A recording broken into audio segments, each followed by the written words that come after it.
Hello, welcome to Marshmallow Reads. I'm Marcy, and today I'm going to be giving you a bunch of time loop tropey story recommendations. So this idea started off as I wanted to experience stories that were similar to Groundhog Day. Groundhog Day being one of the best and most well-known examples of this like time loop trope. In case you don't know the plot to Groundhog Day, it is that Bill Murray is stuck reliving this one day, Groundhog Day, over and over again in this tiny town in Pennsylvania, and he hates it at first, and then he thinks he's God, and then he kind of just learns to just accept it as it is and live his life as best he can in this one day over and over again, and you get to see his character progress throughout the whole time, and it's wonderful. I wanted to experience that, but in books. And I had read maybe like a couple of these before I like really started digging in and seeing what else was out there.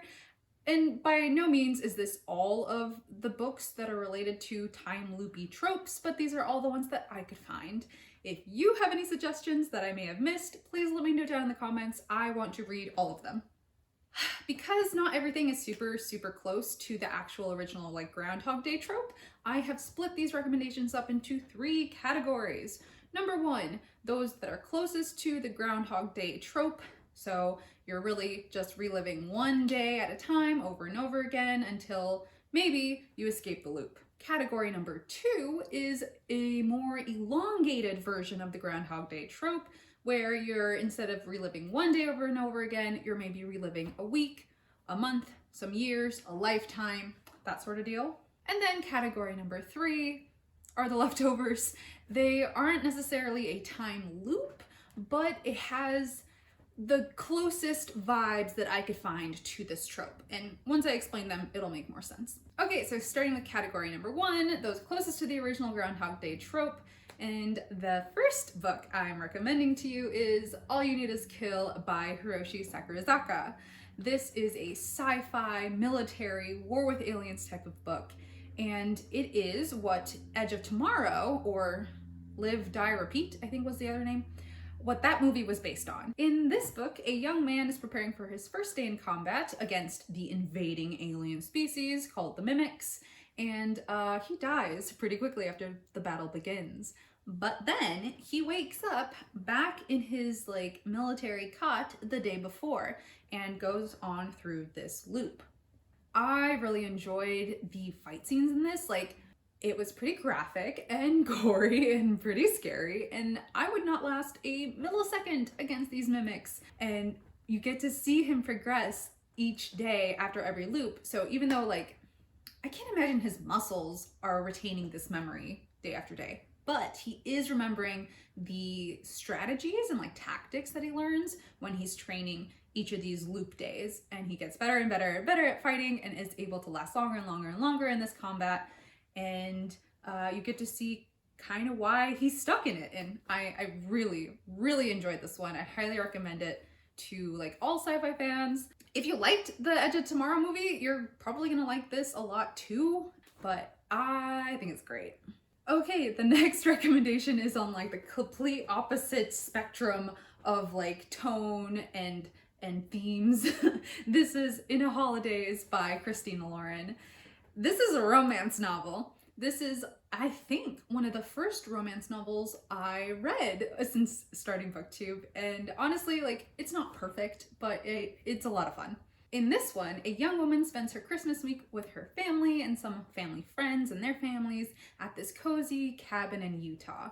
And it's like the same cabin that they've been going to since she was born, blah, blah, blah, family traditions. And during this week, she learns to live, laugh, and overcome some romantic conundrums that she's gotten herself into.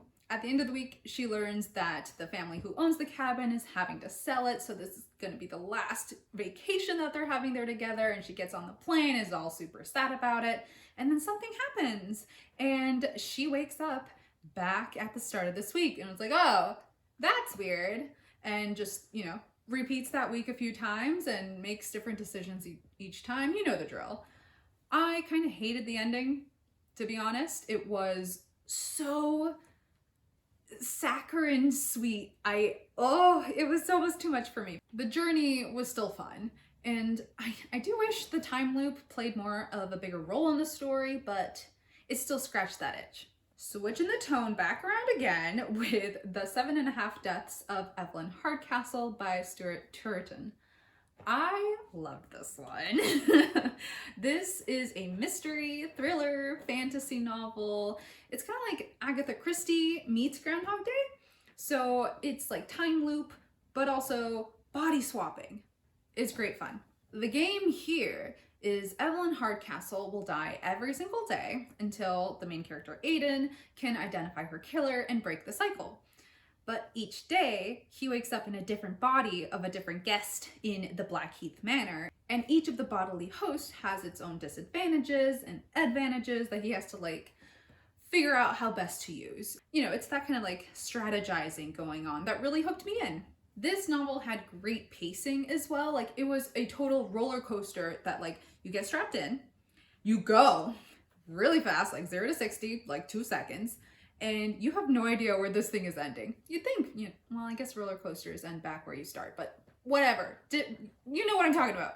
You don't know where this roller coaster is gonna go, and it's a fun ride. It really was. Yeah, so definitely strongly consider checking this one out. Okay, now we're getting into a couple YA recommendations. So this first one is Neverworld Wake by Marcia Pessl. This is YA, mystery, fantasy, and in this one, a group of 5 college-age students die in a car crash. And then they wake up the next morning, and it's actually the morning that the car crash happened. And they're reliving that car crash day over and over and over again, and they're destined to be stuck in this loop forever until the day that they all come to a consensus on who is going to live. So they're stuck in this purgatory world, and until they get that vote, they're going to be looping, and once they do make that vote, the one person gets to live on the rest of their lives beyond this loop, and then the rest of them are dead for good. And you think, oh, they're never going to be able to make that choice, but then plot happens, and a murder mystery happens, and the ending, wasn't like the one I would have gone with, but I think it was satisfactory. I've got another YA for you here. It is Before I Fall by Lauren Oliver. This, like I said, is a YA, contemporary, romance-ish. There's a little bit of romance. In this one, a Connecticut mean girl and her crew die in a car crash late one night after a night of partying and drinking at this like Valentine's Day party. And then, after dying in that car crash, she wakes up again, and it's that morning, and she has to get ready for school all over again, and it's the Valentine's Day thing. And in the process of going through this and realizing that she's repeating the same day over and over again, she is starting to learn that she can make slight differences in her choices that end up causing, different chain reactions, sort of thing. I wish more was done with the characters. I didn't truly believe that the main character was able to change as much as she did in this week. It had its issues, but there aren't that many books with this trope out there, so you gotta take what you can.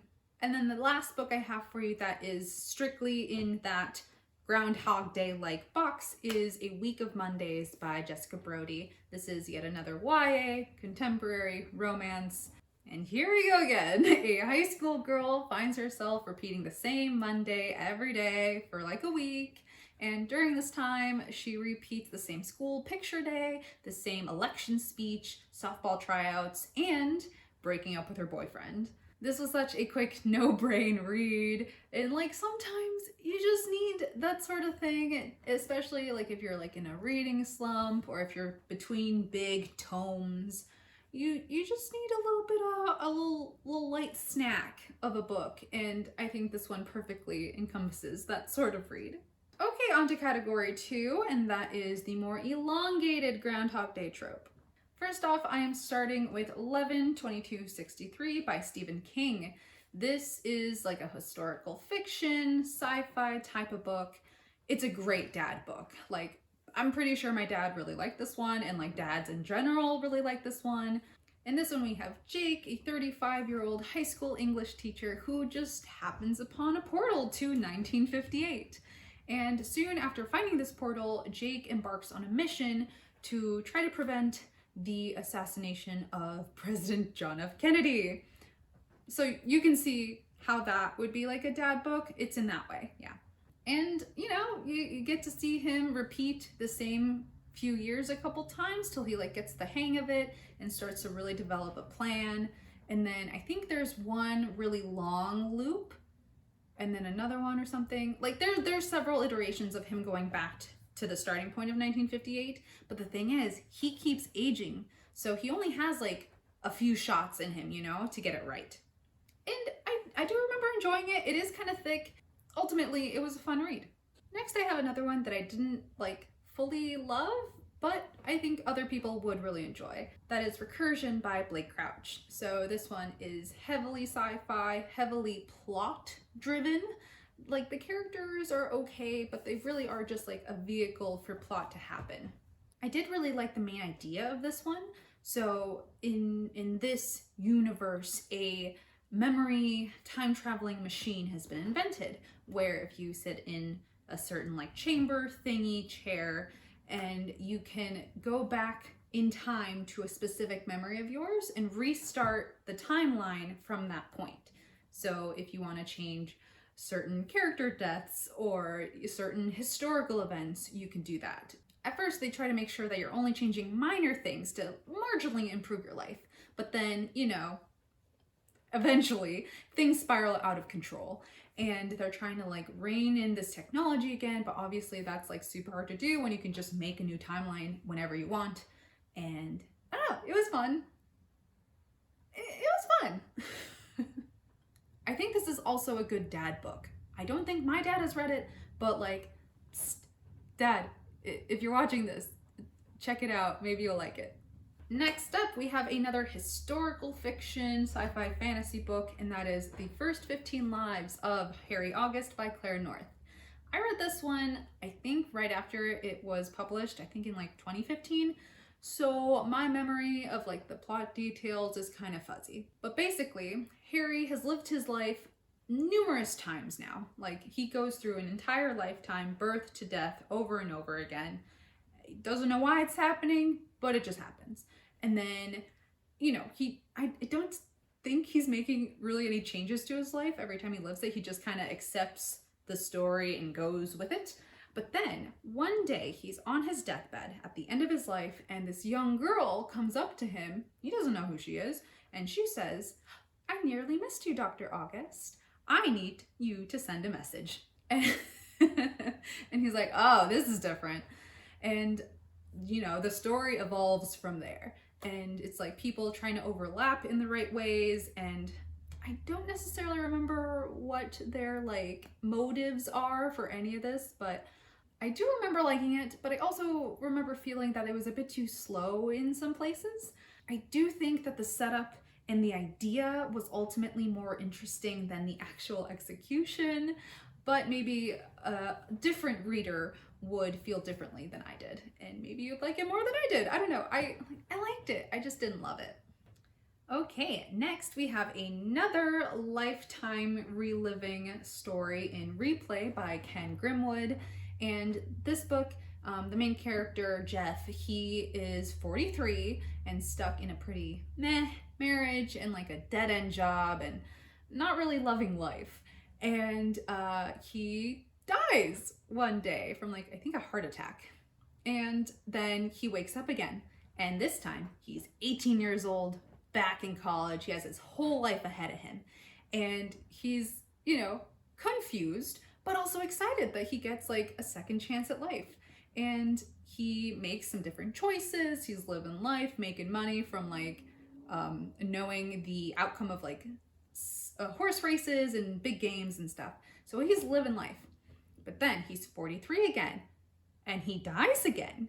And he has to wake up and be 18 again and start all over. And he doesn't understand why this is happening. He doesn't know what's going on. He doesn't know how to break the cycle. And you get to see more about what he does during these replays, hence the name. And it was interesting. And I liked the little twist that this book had in it with certain characters.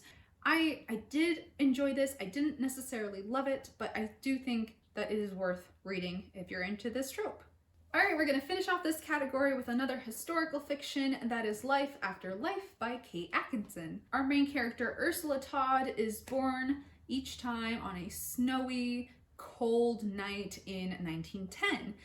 In some ways, it is pretty similar to the first 15 Lives of Harry August. Ursula keeps dying and being reborn and dying and being reborn, but the difference here is Ursula keeps dying in different ways. It's like either from like she's stillborn, or she like falls out a window, or she gets sick and dies. Like there's a variety of different ways that she is dying in her lives. But each of her stories, each of her rebirths, she gets a little bit further along into her life. She has a better chance of survival. It's almost like she's learning from her past mistakes, and she's getting further and further into her life. And because of when she was born, the 1910, eventually she starts getting to live through World War I, and even eventually later on World War II. If this is an era of history in England that you particularly enjoy reading about, then I think this historical fiction will be up your alley. I'm kind of bored of that time period, to be honest, so I wasn't like fully hooked, but I did really like the character of Ursula. I thought that her life choices and, you know, what happens to her and what she chooses to do with her lives were ultimately interesting enough for me to finish it. So I don't know, maybe you'll like it. Maybe if historical fiction in World War's England is up your alley, I think you'll like it. Okay, last category is just like stuff I mostly thought fit. I'm gonna start you off with To Say Nothing of the Dog by Connie Willis. So technically this is number 2 in the Oxford time travel series, but I don't think you absolutely need to read the first one to enjoy this one, but they do make good pairings, obviously. This one is another sci-fi, because of the time travel thing, and also historical fiction. We start off with our main character, Ned Henry, who is a time-traveling 21st century Oxford history student. And he's had way too many jumps back to 1940s. He doesn't really want to be in the bombings this often, and he needs some time to rest. So they are putting him on a trip back to Victorian England to try to get some relaxation in.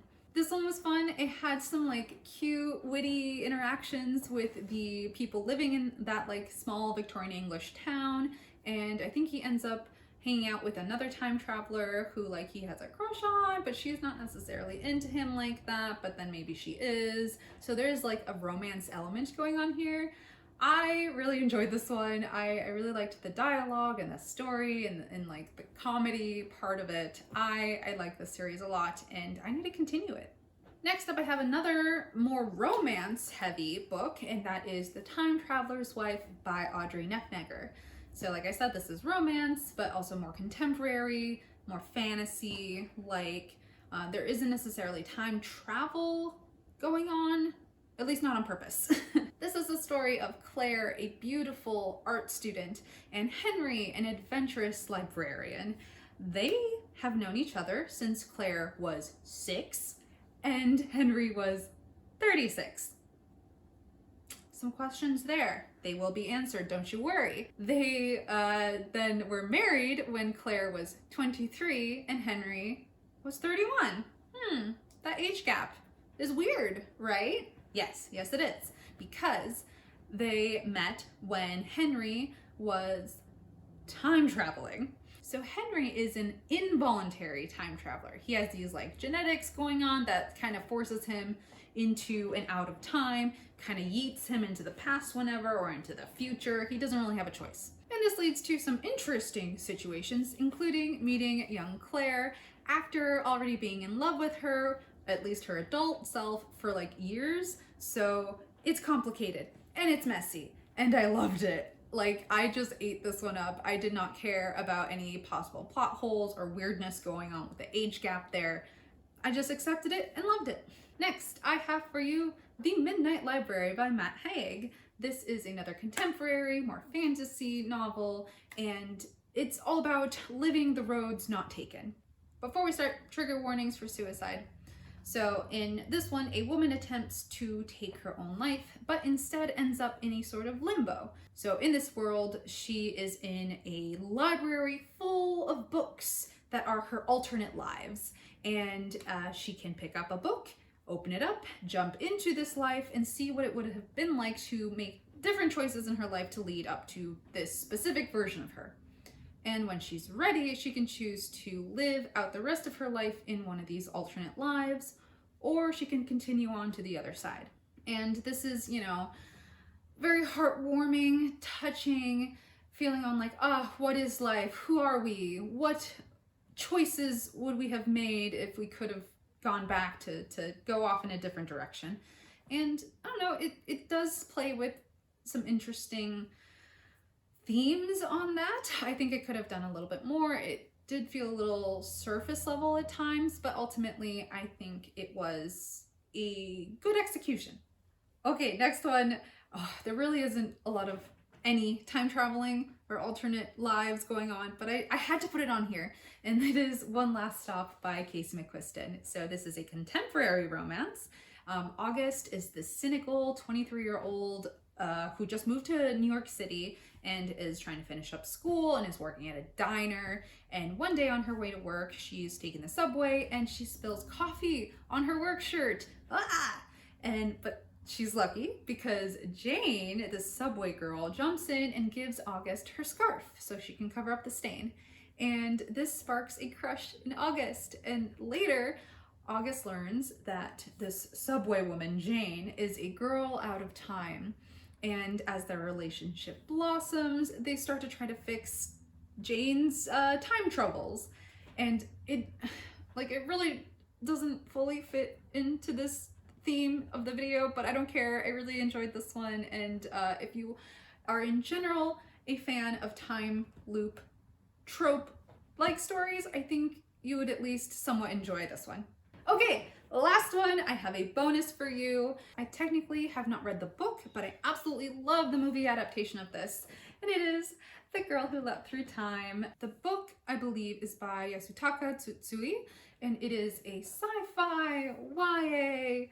Oh man, I absolutely love this movie. And I need to read this book, and I guess it also has a manga, and like the manga is specifically what the movie is adapting, but the book, I believe, is from like the 1960s, and I don't know, I haven't really heard too many people talking about it, so I'm really curious to see how it compares to the movie.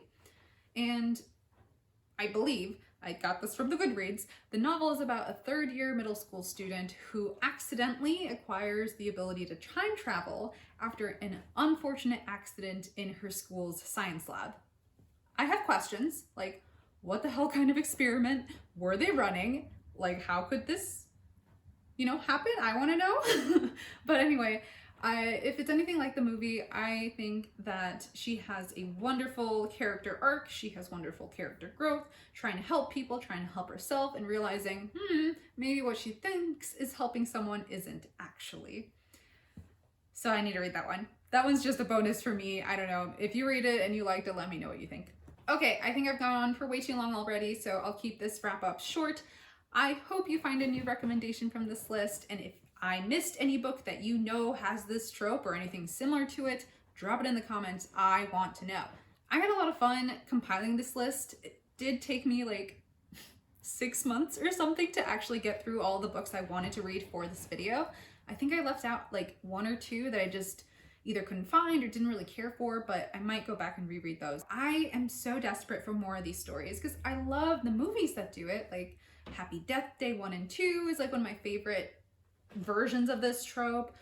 Palm Springs was also really good. Like, I like this trope. I feel like it gives a really good platform for characters to go through all of these choices over and over again and seeing their consequences and like, becoming nihilistic and then coming back from that.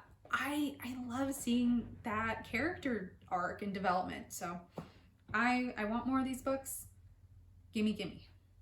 If you liked this video, please go ahead and give it a thumbs up. And if you really liked this video, consider subscribing to my channel. I do videos like this and other videos. Go check them out. All right, I will leave it at that.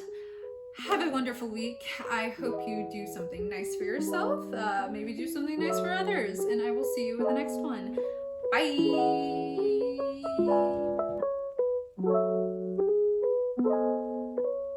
Bye.